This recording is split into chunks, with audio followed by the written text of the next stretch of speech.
She said it between bites of toast as if we were planning a trip to the hardware store. No tension in her voice, no build-up. I'm taking a week to find myself. No phones, no expectations, just clarity. I looked up from my coffee.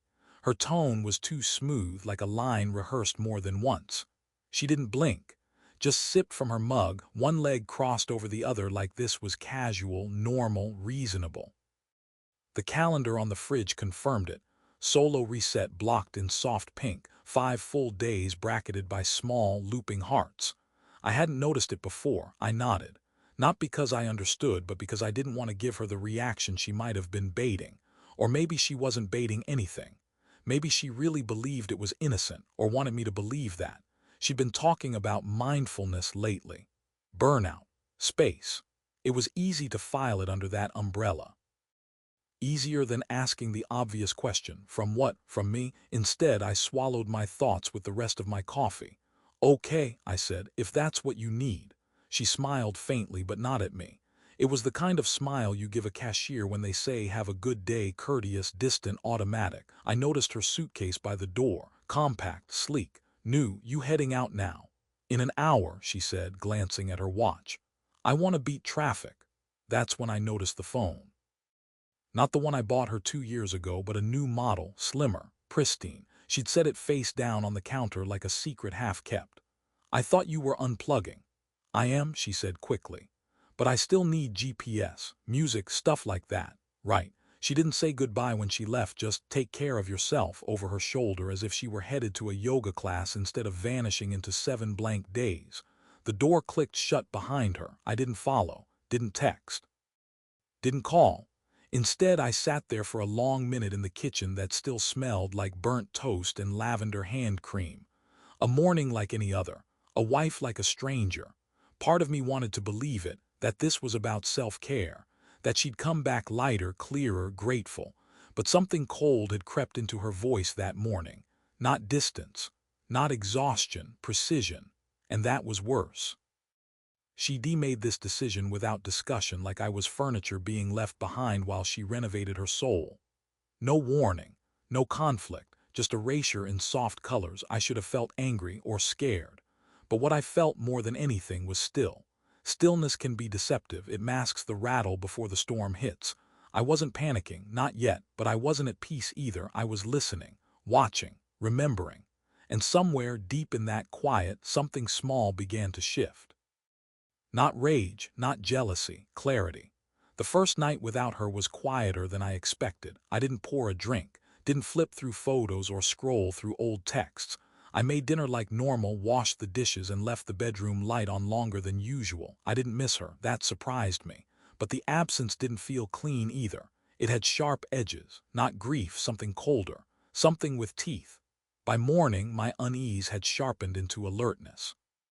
I made coffee, glanced at the calendar again, and opened our shared bank app out of habit. That's when the first crack appeared. There was a charge from a boutique hotel, but not in the sleepy upstate town she said she'd be staying in. This one was in a city 2 hours south. Waterfront views, high-end spa. I knew the place. We looked at it once for an anniversary we never took. I stared at the transaction a little too long. Could have been a mistake, a booking error, could have been anything. Still, I found myself opening her social media, not to stalk, just to confirm. She usually posted everything. A latte, a sunset, a stack of books with filtered captions about growth and reflection. But now nothing. Her profile had gone completely dark. No posts, no stories, no recent activity. The last visible update was 3 days ago. A photo of her overnight bag next to a copy of some mindfulness book, captioned with a single word: reset. I closed the app and pushed my phone away. Let it go, I told myself. But the human brain doesn't let things go. It catalogs, compares, replays. I thought back to 2 weeks ago. She'd been on her phone more, switching screens faster when I walked by. She said she was starting a new digital journal, private. There were late-night showers, a new gym bag, small shifts that seemed reasonable in the moment but now rearranged themselves into a pattern I didn't like.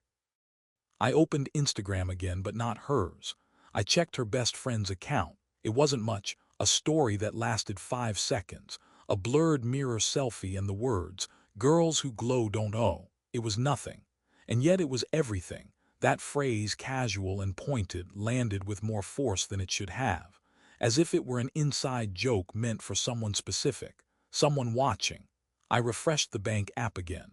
There was also a transaction from earlier that morning. A brunch spot with 2 entrees, 2 lattes, and a total too steep for one person. She wasn't alone. I knew it then. Not with certainty, but with that primal internal click when all the pieces quietly slide into place. Still, I didn't react. I didn't text, didn't call, didn't ask the question I already knew the answer to. Instead, I got dressed, took a walk, let the world move around me while something inside settled.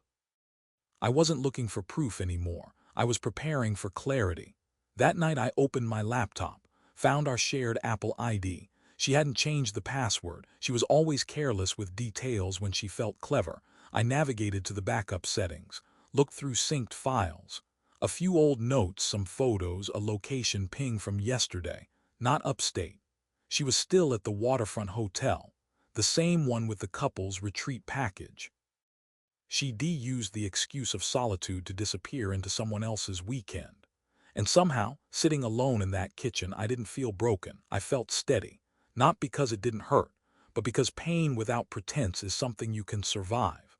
I didn't sleep much that night, but not from unrest.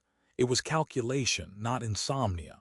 My body rested while my mind quietly reorganized years of noise into something sharp and still. By sunrise, I knew what I was going to do. Not confront, not accuse, just confirm. There's a discipline in waiting. I've learned that the truth doesn't always come from pressure. It seeps out when people think you've stopped looking. So I didn't pace the house or scour messages looking for a single name or smoking gun. I started where she assumed I wouldn't. The devices we no longer used but hadn't quite gotten rid of. I pulled out the shared iPad from the desk drawer in the office. It still had her fingerprint registered, still logged into our shared iCloud. She hadn't wiped it, hadn't thought to. Her mistake wasn't arrogance. It was assuming I wouldn't care enough to notice. I tapped through AirDrop history. AirDropped files don't lie. Most people forget about them. And there they were, 3 images, all sent the night she left. One was a mirror selfie. She was in a hotel bathroom I didn't recognize, wrapped in a robe that wasn't hers. Her hair was styled differently, softer, looser. The second was a close-up of her hand holding 2 champagne glasses over a balcony view. The third photo froze me for a second. It wasn't explicit, but it was her, wearing something she'd never worn for me, posing in a way she never had. Her expression wasn't joyful or nervous, it was purposeful, curated, not for me. I scrolled deeper. The iPad still had a keyboard synced. She'd used it to draft something that hadn't been sent yet. A message. It read, "He has no idea. This week is ours. I'll call you from the car. Don't use socials." My stomach didn't drop. My throat didn't tighten. I just read it again to confirm I hadn't misinterpreted anything. And then I stood up, walked to the window, and watched the street for a few minutes. The sun was just climbing up the trees and everything looked the same. And yet nothing was.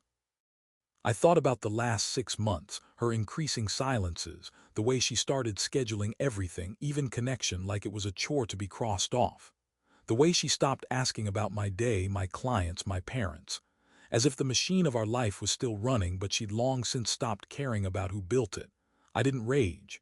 I didn't spiral.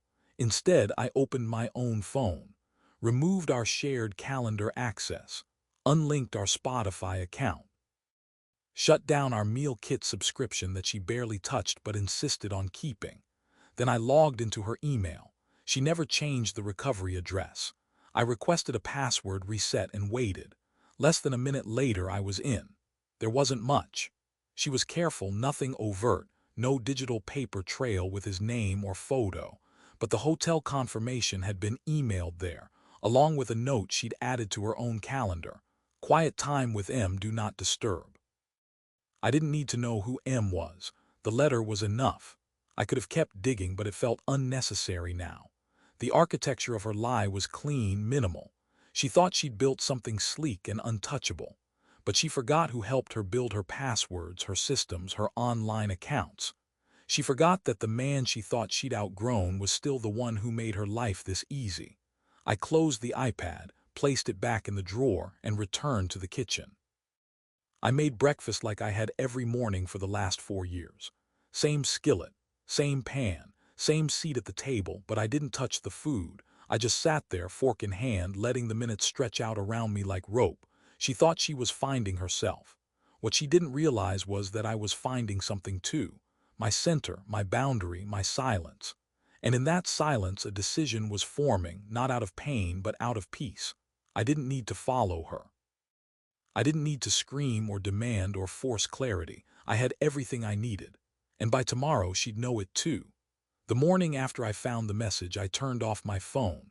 Not airplane mode, not silent, off. It was the first time in over a decade I'd done that without boarding a plane or suffering a blackout. At first, the quiet felt unnatural, like the world was waiting for something. But the longer I sat with it, the more I realized how often I'd mistaken constant noise for connection. Her voice wasn't in the silence. Neither was mine, only space. I left the house by noon, not dramatically, not in some scorched earth move. I packed a small bag, essentials only, a few clothes, a journal, one book I never finished, and a cabin key I hadn't used in 2 years. It was in my name. She'd forgotten we still had it. Before I stepped out, I left one thing behind, a note. Not angry, not wounded. Just 4 words written in ink on the same notepad we used for grocery lists. Enjoy your week. I'm enjoying mine. I didn't sign it. The drive was clean, uneventful, and utterly unremarkable until I reached the edge of the lake road and the trees opened up like a held breath. The cabin sat low in the earth, silent and gray, exactly as we'd left it years ago. I hadn't brought firewood. I hadn't brought wine. I hadn't brought her. I stepped inside and locked the door behind me, not for security, but to mark a boundary. The first thing I did was open the windows. Let the cold air in. Let the stale air out. Then I sat. I didn't scroll, didn't dig, didn't think about her phone, her voice, her name. I just let the silence wrap itself around me. It wasn't absence anymore, it was presence mine. By the second day I started writing, not about her, not about betrayal, about before. The version of myself I liked, before I started adjusting my tone to avoid arguments, before I waited on affection like a starving thing hoping for scraps. Before I started living in the space between her moods, adjusting the volume of my needs to avoid hers. The man I was before her wasn't perfect, but he was honest, grounded, focused. He disappeared somewhere between compromise and quiet survival, and I wanted him back. By the third day, I found myself laughing, not loudly, not manically, just a small chuckle at a line in the book I was reading, something absurd and beautiful. I couldn't remember the last time I'd laughed alone without irony.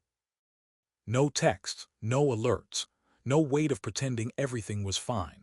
I made simple meals, took long walks, sat by the water until the sun dipped below the trees and the cold moved in through my sleeves. I didn't think about her except in fragments, a habit, a perfume. A joke I'd once repeated that made her laugh until she cried. And now the silence between us wasn't painful, it was final. This wasn't a break. It wasn't a game. It wasn't a test to see who would reach first. This was the moment I realized I didn't need to reach at all. I hadn't lost something worth chasing. I'd lost something worth understanding and then walking away from. On the fifth morning, I folded my clothes, cleaned the cabin, repacked my bag. I didn't turn my phone on. I didn't need to. By the time she came home, I knew exactly what I'd leave behind. Day 5 began quietly like the others. I made coffee, folded the blanket I'd left on the porch chair the night before, and stepped outside to let the cold air settle into my skin. The lake was still. Not a single ripple. Not even the birds were moving yet.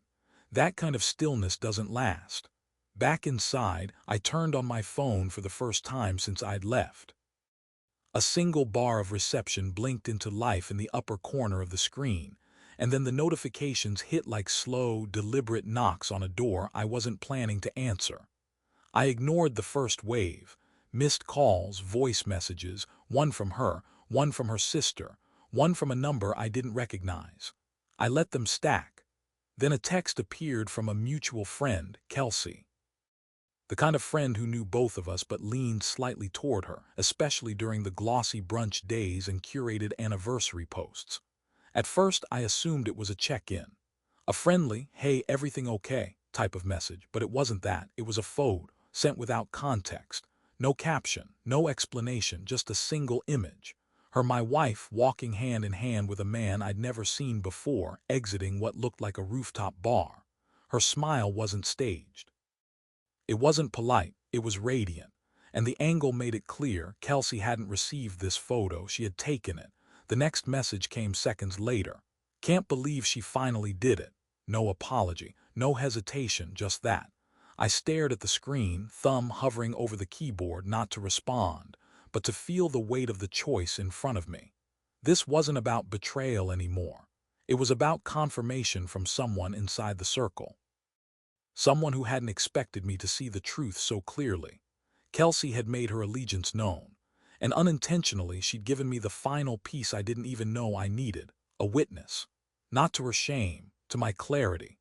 I left the cabin that afternoon, drove back without music, without distraction, just the low hum of tires against pavement and the quiet breath of a man returning to end something that should have been over long before it unraveled. I arrived home on the 7th evening. The house was dark. I didn't go inside. I unlocked the door, stepped in just far enough to place a single envelope on the counter and walked back out. No note, no message, no waiting. She'd know what it was when she saw it. Inside the envelope were 3 things. First, the legal documents, already signed on my end, the legal protections filed, the joint accounts closed or removed from my name. No confrontation, no discussion, just the formal structure of finality. Second, a printed screenshot of her unsent message, the one from the shared iPad. "He has no idea, this week is ours." And third, a sentence written in ink in my handwriting. "Looks like we both found something." That was it. I didn't wait to see her reaction. I didn't stick around to hear the excuses or tears or well-rehearsed pivot into guilt. I drove to a friend's place an hour out, someone she didn't know, someone with no connection to our shared world. I stayed the night in their guest room and woke up to an inbox full of voicemails. The first few were shaky, testing the waters. Then came the real flood, her voice thick with panic and protest, stumbling over phrases like "it wasn't serious," and "we needed space," and "this doesn't have to be permanent." Each message more desperate than the last. Each one a distorted echo of the control she thought she still had. She didn't, because control doesn't survive truth. By noon, the friend she'd taken sides with, Kelsey, had removed her from the phone, deleted the message thread, gone silent. Maybe she realized she'd sent it to the wrong person. Or maybe she realized she'd been rooting for the wrong story. It didn't matter. The man she'd been with, I assumed, never reached out, never tried to contact me. But I did hear, later through a chain of silence, that he backed off as soon as he learned the divorce was real. No more "are weak." No more glowing hand-holding exits. Just quiet distance. The version of her that thought she could test the edges of commitment without consequences didn't survive the truth either. She lost more than a partner. She lost the soft shield of sympathy she'd built around herself. The idea that she could control the narrative, steer the perception, be the woman who just needed clarity. What she got was truth. What I got was space. I didn't answer her calls, not once.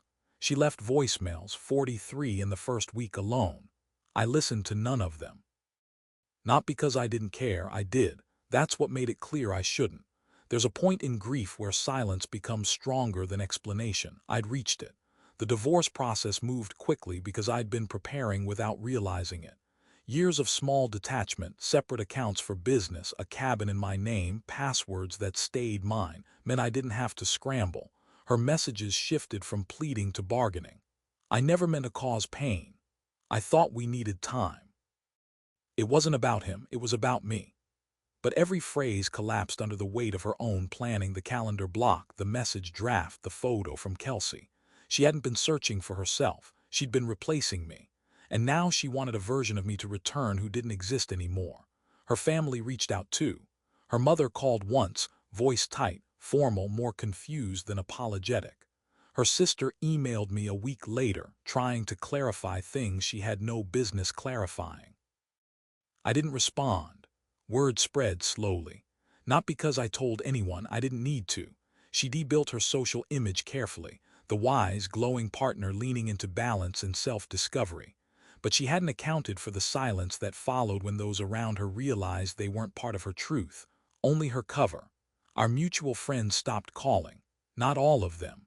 Just the ones who had always deferred to her, orbiting her moods, protecting her from discomfort. They didn't know how to approach me now that I didn't fit the narrative, but others reached out quietly. One friend, Tom, from work sent a single text, "Saw what happened. If you ever want to grab a drink, I'm here." I didn't reply immediately, but I saved the message. It mattered. The financial unraveling was cleaner than I expected. She tried to stall, asking for time to think, space to breathe, and a chance to talk. But the documents were already in place. Her signature was a formality. What surprised me was how quickly the other man vanished. Gone. No texts, no visits, no declarations of loyalty. She never mentioned him again. Maybe she thought leaving him out of the story would soften the truth. Maybe she realized too late he was never going to catch her when she fell. She lost more than her comfort. She lost leverage, the ability to spin the story, the illusion that she was the one choosing distance, growth, clarity. What she found instead was a mirror. It showed her someone she hadn't prepared to face. As for me, the fallout didn't feel like a collapse. It felt like a quiet dismantling of a structure that had stopped making sense long ago. I went back to the cabin for 2 more weekends, not to escape but to rebuild. I started writing again, not stories about her but about choices, about silence, about the parts of myself I'd edited out in the name of compromise. I didn't rush anything, not healing, not forgiveness, not connection. One night I received a final email from her, long, winding, full of self-reckoning language. She said she hoped we could talk someday. I archived it without opening. I'd heard enough. The past didn't need narration. It needed distance, and I was finally giving it exactly that. 2 months after I left the envelope on the counter, I received a package I hadn't asked for. No return address. Just my name, cleanly printed on the label in her handwriting. I recognized the curve of the R immediately. I let it sit on the hallway table for a day. On the second morning, I opened it, not out of curiosity but precision. I needed to know if this was another performance or if it carried something else. A last script, a final act. Inside was a small stack of printed photos. All of them were old, us mostly, smiling, posed, vacations, dinner parties, moments we thought meant something, printed on glossy paper to remind me they once existed. Underneath was a note, only 2 lines. "I found this box while cleaning out the closet. Thought you might want them, if not throw them out." No signature. She didn't ask for a meeting. She didn't apologize. She didn't ask for me back. She sent memories in a box and gave me permission to erase them. I didn't throw them out. I didn't keep them either. I put the photos in a drawer in the garage, next to the spare tools I never used and the receipts I never checked. Some lies are clean. Others linger, not in the form of rage or longing, but in the hollow of routines that no longer belong to anyone. 2 weeks later, a man I didn't know pulled me aside at a business event. Neutral face, direct voice. "I'm sorry," he said. "She reached out to me. I think she's trying to rewrite things. I didn't know you, but I figured you should hear it from someone who doesn't owe her anything." I nodded. I didn't ask questions. He didn't elaborate. He didn't need to. She hadn't let go. Not really. She'd changed tactics, not truths, still playing angles, still auditioning sympathy in new spaces. That was the cost she never accounted for, the way exposure doesn't just break the image. It lingers, quietly, undeniably. She tried to recast herself in the story even after it ended.